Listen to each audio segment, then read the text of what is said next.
Thanks for watching Mufti Nazim Kazmi Official.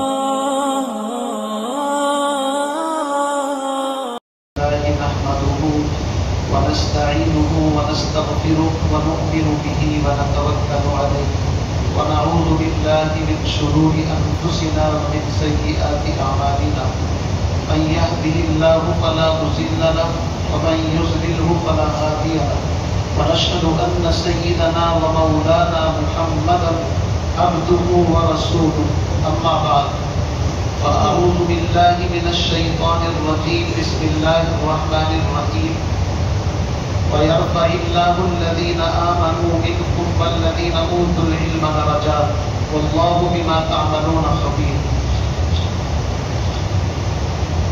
عزیزان ملت، انتہائی فرحت، انبساط، خوشی کا موقع ہے، خاص طور سے اس مسجد کے لیے، اساتذہ کے لیے اور ان بچوں کے لیے، ان بچوں کے جو سرپرست ہیں، والدین ہیں، ان کے لیے اور ہم سب کے لیے، اہل محلہ کے لیے انتہائی خوشی کا موقع ہے۔ اللہ نے آپ کی اس مسجد کے اندر جو چھوٹا سا مکتب مدرسہ قاسمیہ تعلیم الاسلام چلتا ہے، اس مدرسے کے اندر ان تینوں بچوں کو از اول تا آخر قرآن پاک حفظ کرنے کی سعادت اللہ نے عطا فرمائی۔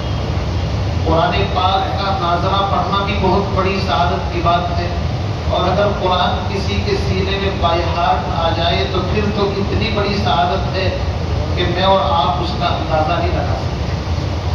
حافظ قرآن کا اصل مقام کیا ہے وہ تو آخرت میں پتہ چلے گا، اس لیے کہ ہر چیز کے ظاہر ہونے کا ایک موقع اور محل ہوتا ہے۔ اگر آپ بندوق کی گولی کو ہاتھ سے لے کر کسی کے اوپر پھینک کر کے ماریں تو 10 کارتوس بھی آپ کسی کو ہاتھ سے پھینک کر کے مارتے ہیں، اس کے جسم پر کوئی اثر نہیں ہوگا۔ لیکن اگر آپ اس کو کسی گن میں اس کے مقام پر رکھ کر کے کسی پر فائر کرتے ہیں تو آپ اپنی اصل طاقت وہ آپ کو دکھتا ہے۔ حافظ، عالم، قاری دنیا کی نظروں کے اندر تو یہ بیچارہ طبقہ مظلوم طبقہ ہے، لعنتی، ملامتی، گھر میں جس کی نہ چلتی ہو، اللہ کے فضل سے وہ آ کر کے مسجد کے امام اور مؤذن پر اپنی بات چلا سکتا ہے پوری آزادی کے ساتھ۔ اس لیے میرا عزیز بھائیو، تو اللہ نے اس مجمع کو، میں یہ باتیں اس لیے کہہ رہا ہوں کہ پوری دنیا میں عام طور سے دستور دیکھنے میں آ رہا ہے کہ لوگ ان کے اوپر لعنت کرنے کو، ان کا تذکرہ کرنے کو، برائی کے ساتھ یاد کرنے کو پتہ نہیں عبادت سمجھتے ہیں، تسبیح سمجھتے ہیں، فخر سمجھتے ہیں، عزت کی بات سمجھتے ہیں۔ اللہ معاف فرمائے، یہ اتنا اونچا طبقہ ہے، خدا کی قسم، انبیاء اور شہداء، اس کے بعد اگر کوئی طبقہ زمین کے اوپر ہے تو وہ علماء کا طبقہ ہے، قرآن کے حفاظ کا طبقہ ہے۔ کل قیامت کے دن لوگ ان کو مشک اور عنبر کے ٹیلوں پر جب دیکھیں گے تو اپنے منہ کے اندر انگلی دبائیں گے، کاش یار ہم نے یہ چیز حاصل کی ہوتی، ہم نے بھی پڑھا ہوتا، ہم نے بھی کچھ سیکھا ہوتا۔ لیکن حالت یہ ہے کہ آج ہم دین سے آنکھیں بند کر کے دنیا کمانے کو فخر کا ذریعہ سمجھتے ہیں۔ ہم سمجھتے ہیں ہمارا بچہ عالم حافظ بنے گا، کسی مسجد کا مؤذن بن جائے گا، امام بن جائے گا، کہیں مدرس بن جائے گا۔ لوگ تو ان کی ویسے ہی ٹانگیں کھینچتے رہتے ہیں، لہذا اپنے بیٹے کو عالم حافظ بنا کر کے کیا فائدہ؟ بہتر ہے کسی اسکول میں ڈال دو، کسی کالج یونیورسٹی کے اندر ڈال دو، یا کوئی ہنر سکھا دو، کم سے کم 2 پیسے کما کر کے تو لائے گا۔ یہ آج عام ذہن بنتا جا رہا ہے، اور اس کا ذمہ دار وہ طبقہ ہے جو علماء کو، حفاظ کو، ائمہ کو، مؤذنین کو پریشان کرتا ہے۔ یاد رکھیں، یہ دین کا کام نہیں کر رہے ہیں، بھلے ہی سے وہ اپنے آپ کو دیندار سمجھے، علماء سمجھے۔ میں خود کہتا ہوں، میرا بیٹا اسی مدرسے میں حافظ ہوا، ابھی دارالعلوم دیوبند کے اندر پڑھ رہا ہے۔ میں اللہ کے گھر میں ممبر کے اوپر بیٹھ کر کے کہہ رہا ہوں، کبھی کبھی من یہ کرتا ہے دل کے اندر، کاش ہم نے اس کو یہ تعلیم نہ دی ہوتی، ہم بھی اس کو کسی کارخانے میں ڈال کر کے کہہ دیتے بھائی کٹنگ ماسٹر بن جاؤ۔ ہم بھی کہہ سکتے تھے اس سے کہ بھائی کچھ ہنر سیکھ لو آپ، جو جی کہہ سکتے تھے، نہیں کہہ سکتے تھے۔ ہمیں 2 روپے کما کر کے لا کر کے دے دیتا، سہارا بھی بنتا۔ لیکن وجہ اس کی کیا ہے؟ جب ہم دیکھتے ہیں 20-25 سال سے ہم امامت کر رہے ہیں، مصلی کے اوپر ہے، لیکن لوگوں کا رویہ جب آگے پیچھے سے دیکھنے کے اندر آتا ہے بڑی تکلیف ہوتی ہے۔ انسان مجبور ہو جاتا ہے کاش اپنے بچوں کو حافظ نہ بنائے، عالم نہ بنائے۔ ایک طرف ہم یہ کوشش کرتے ہیں پوری دنیا میں دین پھیلے، ارے دین کیا خاک پھیلے گا اللہ کے بندوں؟ جب ہم علماء کو چین کا سانس نہیں لینے دیں گے تو کون اپنے بچوں کو حافظ بنائے گا، کون عالم بنائے گا؟ میں آپ کو پڑھائی کے طور پر نہیں، تحدیث بالنعمت، تحدیث بالنعمت کا مطلب ہوتا ہے کسی نعمت کو اگر اللہ دے اس کو ظاہر کرنا، یہ خود قرآن کا حکم ہے۔ وَأَمَّا بِنِعْمَةِ رَبِّكَ فَحَدِّثْ، اپنے رب کی نعمتوں کو کھول کھول کر کے بیان کرو۔ میں اس مصلی کے اوپر، ممبر کے اوپر بڑی ذمہ داری کے ساتھ یہ بات عرض کر رہا ہوں، لوگوں کو مقام کا پتہ نہیں ہوتا، اپنی حسد، اپنی انانیت کی وجہ سے بڑے بڑوں کی لوگ پگڑیاں اچھال دیتے ہیں۔ 3 دن پہلے، اور میں جو بات کہہ رہا ہوں وہ ریکارڈ بھی ہو رہی ہے، اور میں کوئی ذمہ دار آدمی ہوں، غیر ذمہ دار نہیں، مرکز نظام الدین دہلی سے، جو ہمارے یہاں کا بڑا مرکز ہے نظام الدین دہلی، پوری دنیا کے اندر جہاں لوگ آتے ہیں دین سیکھنے کے لیے، فیض حاصل کرنے کے لیے، وہاں کے ایک بڑے ذمہ دار، میں نام بھی بتا سکتا ہوں لیکن نام آپ الگ پوچھ لینا، بہت بڑے ذمہ دار ساتھی ہیں مرکز نظام الدین کے، جو وہاں پر ان کو حجرہ بھی ملا ہوا ہے، علماء میں بھی بات کرتے ہیں، بڑے بڑے اجتماعات کو سنبھالتے ہیں، پوری زندگی قربانی دی تبھی تو اللہ نے ان کو وہاں پر پہنچایا۔ 3 دن پہلے بمبئی ان کا فون جاتا ہے ایک آدمی کے پاس، اس آدمی سے، اس امیر صاحب سے نمبر مانگا جاتا ہے میرا، جو میں آپ کی نظروں میں کچھ بھی نہیں ہوں، ایک ادنا سا مولوی، اور پتہ نہیں کیا سمجھتے ہوں گے آپ۔ مرکز نظام الدین سے وہاں فون جاتا ہے بغل والی مسجد سے کہ ہمیں مولانا مفتی ناظم صاحب کا نمبر چاہیے۔ انہوں نے نمبر دے دیا، میرا نمبر ان کو دینے کے بعد ان کا نمبر میرے واٹس ایپ کے اوپر بھیج دیا اور کہا حضرت نے آپ کا نمبر مانگا تھا، میں نے نمبر دے دیا، اور ساتھ ساتھ یہ بھی کہا، میں جملے آپ کو بتا رہا ہوں اس لیے کہ قدر جوہر شاہ بدانت یا بدانت جوہری، جوہر کی پرکھ جوہری کو ہوتی ہے، عام آدمی تو اس کو پتھر سمجھتا ہے۔ وہ مرکز نظام الدین والے عالم جانتے ہیں کہ آپ کا امام کون ہے۔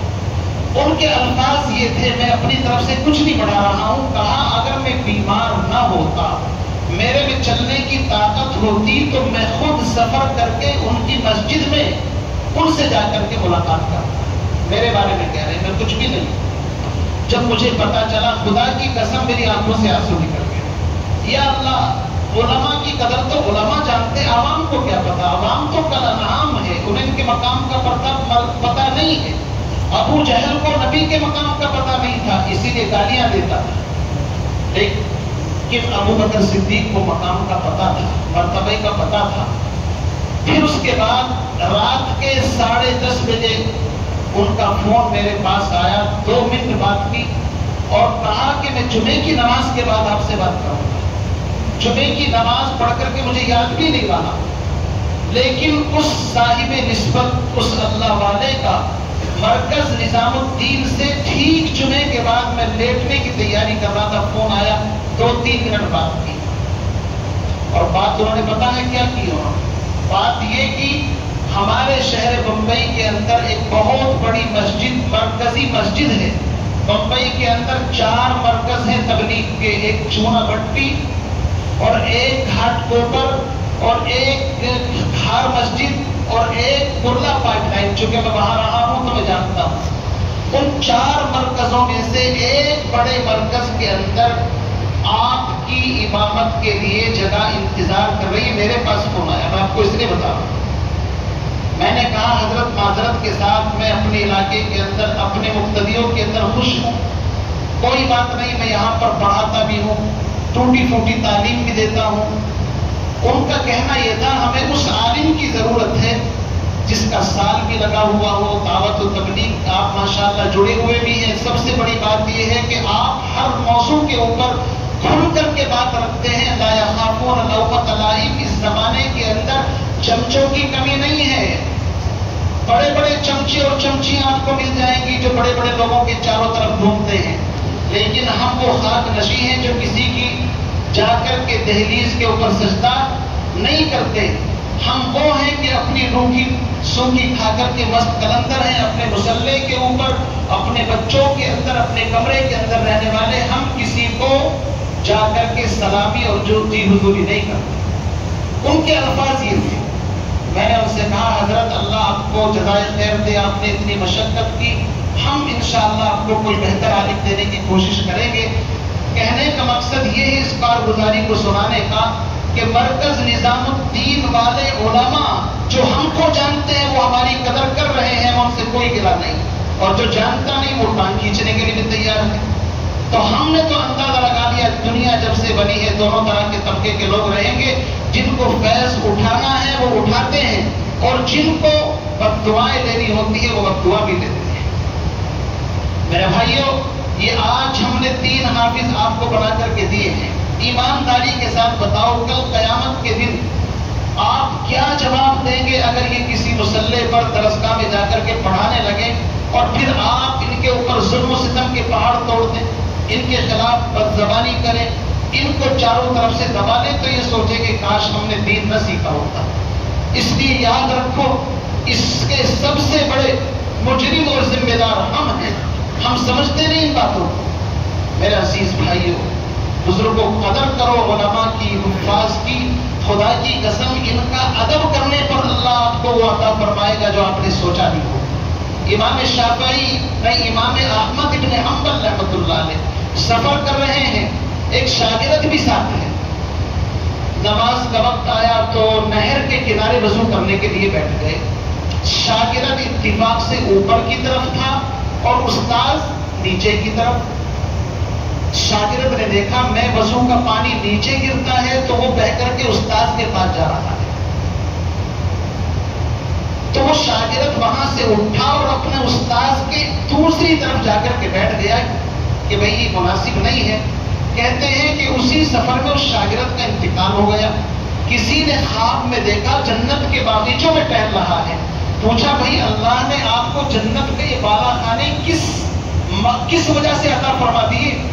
کہنے لگا حضرت میرا کوئی عمل نہیں تھا، میں وقت کے امام احمد ابن حنبل کا خادم تھا، ان کی خدمت میں رہتا تھا. ایک دن میں نہر کے کنارے وضو کر رہا تھا، میرا استعمال شدہ پانی میرے استاذ کے پاس جا رہا تھا. میں نے اس بات کو غلط سمجھا، وہاں سے اٹھ کر کے پیچھے کی طرف جا کر کے بیٹھ گیا. اللہ نے استاذ کا ادب کرنے کی وجہ سے میرے تمام گناہوں کو معاف کر کے جنت میں داخلہ بولو بھائی عطا فرما دی. ارے آپ ادب کر کے تو دیکھو علماء کا، حفاظ کا. خدا کی قسم دنیا میں پتہ چلے نہ چلے، مرنے کے بعد پتہ چلے. آج گمنام صحیح علم کی دولت والے آخرت میں یہی سالار نظر آئے. کتابوں کا احترام کرنے کی وجہ سے اتنے بڑے علامہ بن گئے. ملکہ زبیدہ ہارون رشید کی بیوی، اللہ نے جنت میں داخلہ عطا فرما دیا. کسی نے پوچھا کہ آپ نے نہر زبیدہ بنوائی تھی اس وجہ سے؟ فرمایا اس کے بارے میں تو اللہ نے پوچھا بھی نہیں، صرف اتنا ہوا ایک دن اذان ہو رہی تھی، دسترخوان سے لقمہ اٹھا کر کے وہ منہ کے قریب لے جانے والی تھی. اذان کی آواز سنی، اللہ اکبر، لقمہ نیچے رکھ دیا اور اپنے روپٹے کو ذرا صحیح کیا، تھوڑا سا سر کھلا ہوا تھا. اللہ کے نام کا احترام کرنے کی وجہ سے اللہ نے اس کی بخشش فرمائی. میرے بھائیوں، جس کو جو کچھ ملا ہے ادب سے ملا ہے. ادب النفس ایھا الاصحاب، طرق العشق کلھا آداب. ادب کا ہے زیر آسماں از عرش نازک تر، نفس گم کر دمی آیت جنید و بایتی دیزاں. ہم سمجھتے نہیں ہیں یہ طبقہ کوئی معمولی نہیں. انہوں نے 5 سال حفظ کے اندر لگائے، 8 سال عالمیت میں لگائیں گے. کتنی بڑی قربانی نان اسٹاپ انسان دے رہا ہے. سوچو ہم جماعت میں نکلتے ہیں مہینے میں 3 دن کی قربانی، سال میں چلے 4 مہینے کی قربانی. کیوں جی؟ سال میں 40 دن لگا دیے، 4 مہینے لگا دیے. چلو آپ 20 سال تک ہر سال 40 دن جوڑ کر کے دیکھو کتنا وقت بنے گا. ایک بندہ وہ ہے کہ جو پیدائش سے لے کر کے ہوش سنبھالنے کے بعد استاذ کے در کے اوپر جا کر کے پڑھ جاتا ہے، الف با تا سے لے کر والناس تک قرآن پاک پڑھتا ہے، پھر اس کو اپنے سینے میں محفوظ کرتا ہے، پھر راتوں کو اٹھ کر اس کا دور کرتا ہے، اور پھر تہجد میں مزے لے کر کے اس کو پڑھتا ہے، اور پھر اسی کو سیکھنے کے لیے 10 سال دارالعلوم، مظاہر العلوم، ندوہ، بڑے بڑے مدارس کا سفر کرتا ہے، نہ رات کا پتہ، نہ دن کا پتہ، نہ سبزی کا پتہ، نہ سردی کا پتہ، کچھ بھی پتہ نہیں، بڑی قربانیاں دینی پڑتی ہیں، تب جا کر کے انسان کسی مقام اور مرتبے پر پہنچتا ہے۔ سمجھے نہیں؟ بٹا دے اپنی ہستی کو، اگر کچھ مرتبہ چاہے کہ دانا خاک میں مل کر گل و گلزار ہوتا ہے۔ اللہ سے دعا فرمائے، وقت نہیں ہے، میں نے آپ سے وعدہ کیا تھا مختصر باتیں کرنی ہیں۔ میری تقریر کا خلاصہ یہ ہے، ہم علماء کی عزت کریں، علماء کا احترام کریں، ان کی رسپیکٹ کریں، ان کا ادب اگر کر لیا دنیا بھی بن جائے گی، آخرت بھی بن جائے گی۔ اپنے بچوں کو حافظ بنائیں، دین کا عالم بنائیں، دین کے تمام شعبوں سے وابستہ کریں۔ ہمارے یہاں تبلیغی نظام بھی چلتا ہے، مسجد کے اندر مشورہ بھی ہوتا ہے، تعلیم بھی ہوتی ہے، بڑے لوگ اس کے اندر جڑا کریں۔ ہم تو چاروں شعبوں کی دعوت دیتے ہیں۔ تبلیغ میں لگ کر کے بھی اپنی آخرت بنا سکتے ہو، اللہ والے کے پاس جا کر کے کسی سے بیعت کر کے اپنی اصلاح کرا سکتے ہو، مدرسے کے اندر جا کر کے دین سیکھ سکتے ہو۔ دین کے چاروں شعبوں کے اندر دعوت، تبلیغ، تصنیف اور تعلیم، چاروں کے چاروں شعبے ہمارے ہیں۔ ہم تمام کی قدر کرنے والے بنے، جو جس شعبے میں لگ کر کے دین پھیلا رہا ہے، سیکھ رہا ہے، ہمارے لیے قابل احترام ہے۔ ہم اس کو عزت کی نگاہ سے دیکھیں، احترام کی نگاہ سے دیکھیں۔ اللہ ہم تمام کی محنتوں کو قبول فرمائے۔ آج ہمارے یہاں گشت کا دن بھی تھا، ساتھیوں کی بات بھی طے ہوں گی۔ ان بیچاروں نے شاید ہمارا اعلان شروع کر کے اعلان بھی نہیں کیا، یہ ان کی پڑھائی کی بات ہے۔ اسی طرح ہونا چاہیے ایک دوسرے کے اندر کمپرومائز، چونکہ یہ بھی دین کی بات ہے، آپ بھی دین کی بات کرتے، بات تو وہی ہے۔ اب ایک مسئلہ رہ جاتا ہے تشکیل کا، کیا رہ جاتا ہے؟ تشکیل کا۔ تو میں تشکیل بھی کر دیتا ہوں۔ آپ حضرات میں سے جو بھی اپنی مصروفیات میں سے وقت نکال کر کے 4 مہینے کے لیے اللہ کے راستے میں دین سیکھنے کے لیے، آخرت کے لیے جانا چاہے، وہ ارادہ کر لے، اور بیان ختم ہونے کے بعد یہاں ساتھی بیٹھیں گے، آ کر کے اپنے خوشی سے نام لکھوائے کہ انشاءاللہ میں دین سیکھنے کے لیے 4 ماہ کے لیے تیار ہوں۔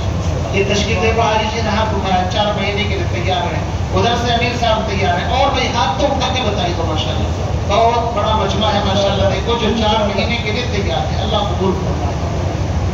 اسی کے ساتھ ساتھ 5 کام کی دعوت اور دیتا ہوں۔ آپ کی مسجد میں فجر کے بعد مشورہ ہوتا ہے، اس کے اندر بیٹھا کریں، فکریں آتی ہیں سامنے۔ عشاء کے بعد مسجد کی آبادی کے لیے تعلیم ہوتی ہے، اس کے اندر بھی بیٹھا کریں۔ اور اسی کے ساتھ ساتھ اتوار کے دن اپنی مسجد کا گشت ہوتا ہے، منگل کے دن دوسرا گشت آپ کی مسجد کے اندر ہوتا ہے۔ اسی طریقے سے اپنے گھروں کی تعلیم کو بھی زندہ کریں۔ آپ نے ابھی کل کی بات ہے، دیکھو میں یہ باتیں آ جاتی ہیں میرے سامنے، میں آپ کو بتانا بھی نہیں چاہتا، لیکن اللہ کہتا ہے بتائیں ان کو تاکہ پتہ چلے۔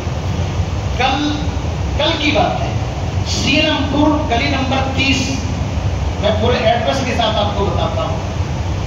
وہاں سے 2 آدمی میرے پاس آئے مستقل، پہلے تو فون کیا پرسوں انہوں نے کہ آپ سے ملنا ہے، میں جانتا نہیں ان کو، بھائی کون صاحب ہیں آپ؟ وہ آئے، آنے کے بعد کہا ہمارے یہاں مستورات جمع ہوں گی، ہمارے کچھ رشتہ دار اکٹھا ہوں گے، ہم چاہتے ہیں آپ 10-20 منٹ دین کی بات ہمارے یہاں کریں۔